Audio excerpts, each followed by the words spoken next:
Hello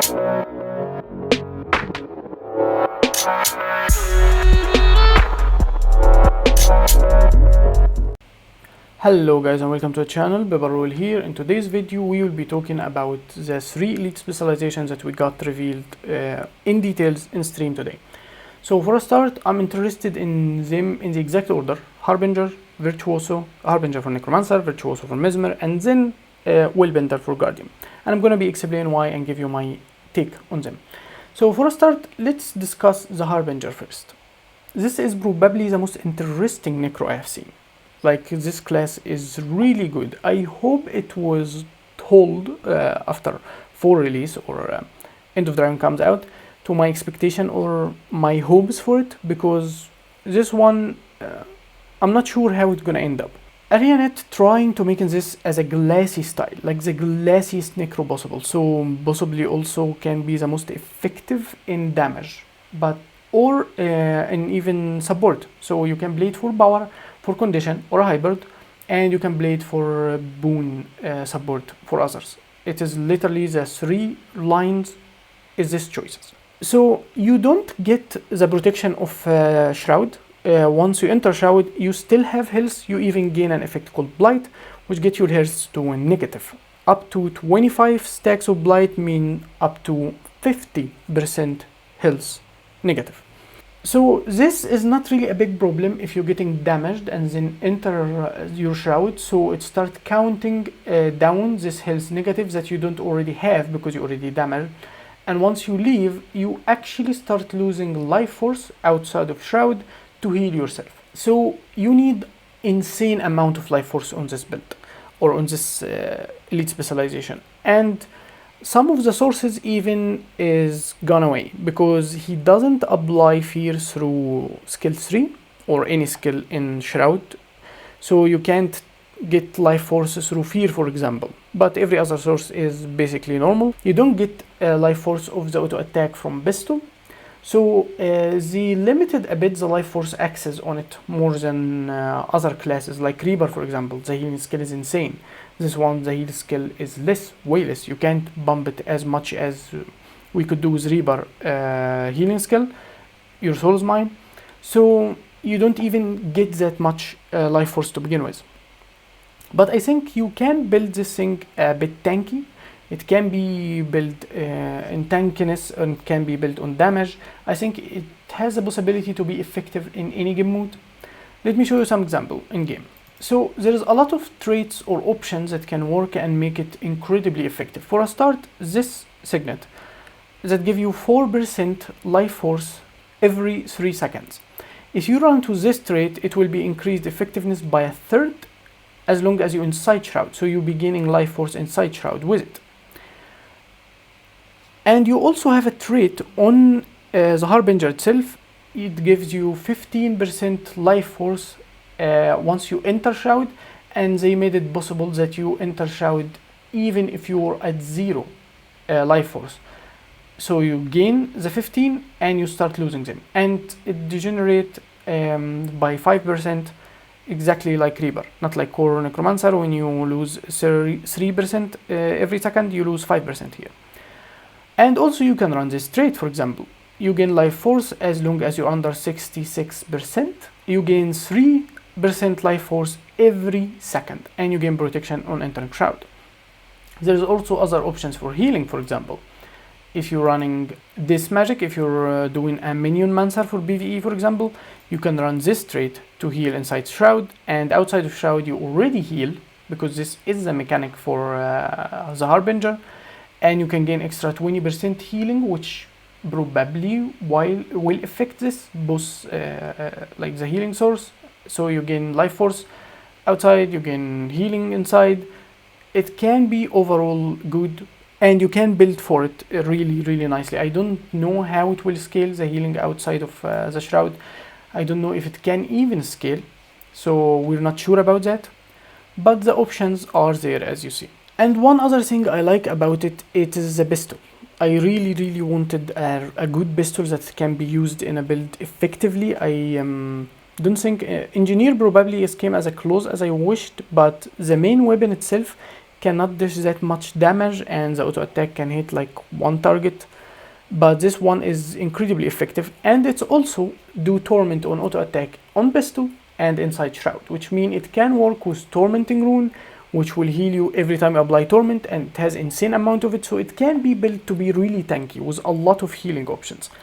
And that's why I think it can be effective in all game modes, whether you want to play it in PvE, whether you're going to play it in PvP, or even world versus world. And it has a unique thing to it, and this is the main reason why I think it is the most interesting Necro we've seen yet. It solves the problem of mobility on Necro, because the third skill on Shroud move you like a dash 900 range, and it's on 5-second cooldown, with the skill 4 also giving you a dodge, group days, and a little bit of mobility. Now the thing I hated the most about it is the elixir icon. As you see them, they feel out of place, the long shaped bottles, while the icon of the harbinger itself is like a bubble like circle, as you see it here. So why even make the icon different from the skills? It's bothering me a little, but whatever, I guess. Now we move to virtuoso. So this one is the second in my list. For a start, it can be played, for my opinion or my taste, better than Soul Beast in what Soul Beast do best. So Power Soul Beast in World vs. World, that everyone knows him. Second Soul Beast, Longbow Greatsword is probably the best build overall. Have one thing that I don't like, which is the follow-up always has to be melee. So you can't build around simple range only, and if you do, you're gonna lose a lot of mobility or effectiveness. You're gonna be projectile only and stuff like that. The only way to do that on Ranger is probably playing Bar Druid, because you have Staff, but Staff is extremely weak and it have only basically the auto attack. For this boy, he have every option that you can think of. He have Dagger and Greatsword to be different setups, and if you play condition, you can go with Staff or even Scepter. The offhand, you have the pistol, the sword, the torch, like the possibilities is limitless. It is feel great, and we notice with it, like with the harbinger, that in it started balancing things way much better like they used to. For a start, every skill on the shatter is a hard cast. It has time, even if it is small, so you can't simply spam them while doing other skills at the same time and be as bursty as a chronomancer. And that justifies the amount of utility and skills it has. He can do a lot of things, and every skill has its own weight, but that justified because he cannot be simply bombed into a person immediately. So I think it would be incredibly strong in 1v1s and can be still way effective in zergs and stuff like that.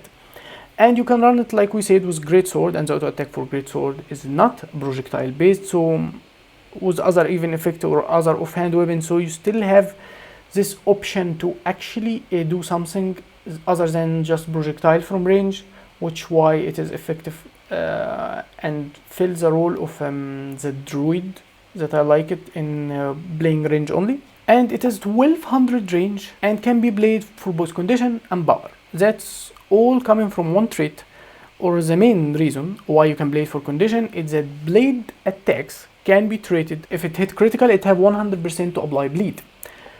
I think it justified. It is 100%. It is good that you can play it this way because it's only on blade attacks. That means I think it is probably on shatter skills and dagger. I'm not sure if it's more than that, because the other utility skill called psionic. So maybe even on dagger only, but you can combo it with bleed on pistol from traits. And you can have on the other hand like scepter torch or a staff, and you can play roaming condition virtuoso. So you can play it completely power, you can play it completely condition. It is really great. Was also a trait that give you 25 damage extra on bleed, so it is decent in general, and I will be really interested to trying it. And also you can play it a little bit tanky. You have a lot of blocks, you have utility skills that give you distortion, refill your daggers, and you can use block. I mean, you can't really use it again. You can reset them with the signet, which means you can use a block again that can damage people around you. It basically a full counter without the CC, and it doesn't absorb damage I mean, it's block, so you can be hit it through unblockable, but you get the full picture. Now, with my least favorite, I mean, it's not my least favorite, but I say it's probably the least effective. I've seen the memes about the willbender and how everyone thinks it is broken. And they're probably right, honestly, or it is strong enough. But the joke is, it is a better sieve than sieve itself. Everything for it was mobility. Like the 3 virtue skills are mobility. There is no way you can run all the skills at the same time, like for utility and stuff. So you will not be shadow stepping everywhere all the time.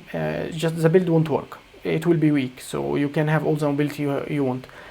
But at least at all time you will have 3 virtue skills that can actually move you, with one, at least one from the weapons, like sword 2 for example. So at any given time you can have 4, and in an effective build running meditation for example you can have 5. All this insane mobility. And even if you're running full melee build, so you're running great sword, you can have even this jump or leap.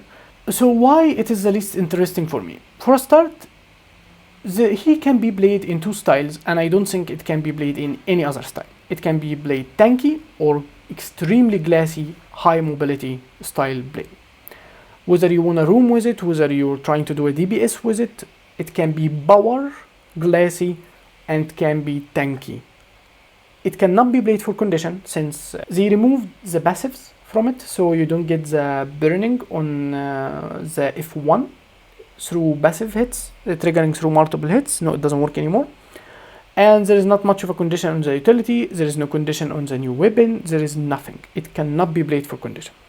And it cannot even be played for support, since you can choose to support yourself and lower the capability of supporting to others.